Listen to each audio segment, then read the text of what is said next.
Everyone, welcome back to my channel. কেমন আছো সবাই? আশা করছি সবাই অনেক ভালো আছো আর আমিও খুব ভালো আছি। তো তোমাদের সকলকে গণেশ চতুর্থীর অনেক শুভেচ্ছা। আর আজকে হলো গণেশ চতুর্থী। তো দেখো, স্নান টান করে রেডি হয়ে গেছি আর এখন 12টার বেশি বেজে গেছে। তো এখন যাব ঠাকুর ঘরে। আর আমি গণেশ চতুর্থীর পুজো তো আগের বছর থেকে শুরু করেছি, কারণ আগের বছরে গণেশ পুজোর কিছুদিন আগে গণেশজিকে আমার শ্বশুরমশাই আমাদের বাড়িতে নিয়ে আসে। তো আগের বছর থেকেই পুজোটা শুরু করেছিলাম। আমি নিজেই করি, নিজে হাতে গুছিয়ে করার চেষ্টা করি আর কি। তো এবছরও করব।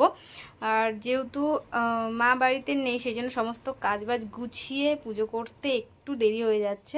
তো চলো ঝটপট ঠাকুর ঘরে যাই আর পুজোর গোছাই। চলো তোমাদের সাথে শেয়ার করি যে কিভাবে আমি পুজোটা করি। পুরো কিছু কিছু কাজ আগে থেকেই করে রেখেছিলাম। এই যে ফল টলগুলো দেখো, আগে থেকেই ধুয়ে টুয়ে রেখে দিয়েছিলাম আমি। আর এইখানে সমস্ত ফল ধোয়া রয়েছে। আর কারেন্টটাও চলে গেছে। এখন আমি আসলাম ঠাকুর ঘরে আর এক্ষুনি কারেন্টটা গেল। কখন আসবে তা কে জানে। ফুল টুলগুলো পুরো রেডি করে রেখেছিলাম, বেলপাতা দুব্বো সব তুলে রেডি করে ধুয়ে টুয়ে রেখে পুরো গেছিলাম। দেখে মেঘলা মেঘলা করছিল, আবার রোদ উঠছিল, আবার মেঘ করছিল, আর এখন বৃষ্টিটা শুরু হয়ে গেল। তার মানে কারেন্ট আসার কোনো চান্সই নেই। দেখো আকাশে ভালোই মেঘ আছে, বৃষ্টিটা পড়া শুরু হলো এখন।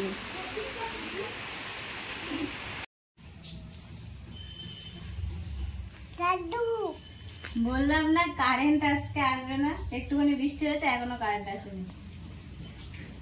কি করবো, অন্ধকারেই করতে হবে। না অন্ধকার না, অবশ্য জানলা দিয়ে আলো আসছে। কারেন্টটা থাকলে আর একটু ভালো হতো।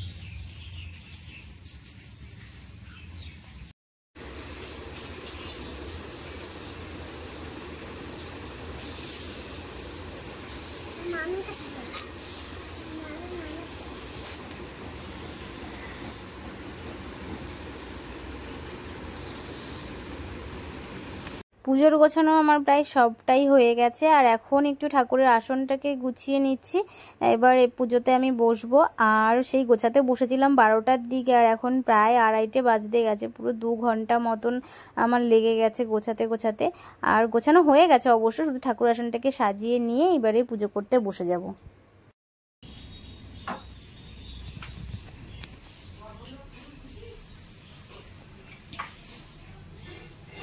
আর এই যে আমার সাথে ইনিও ঠাকুর ঘরে যতক্ষণ আমি পুজো করেছি ততক্ষণই বসেছিল আমার সাথে।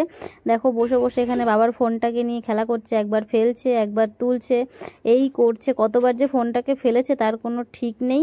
আর একবার বলছে ও আমার কোলে বসবে। ভালো আছে।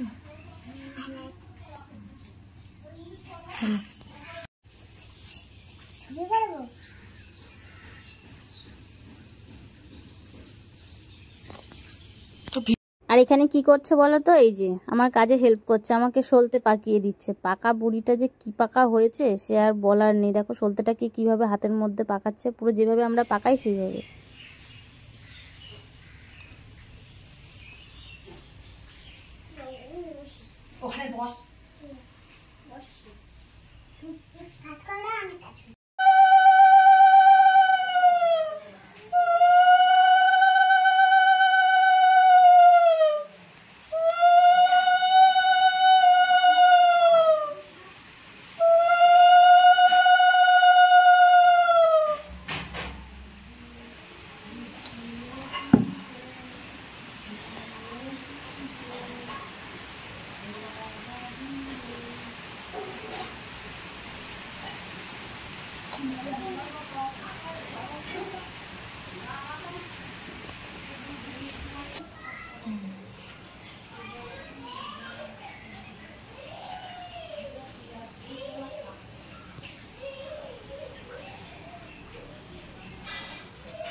মাথা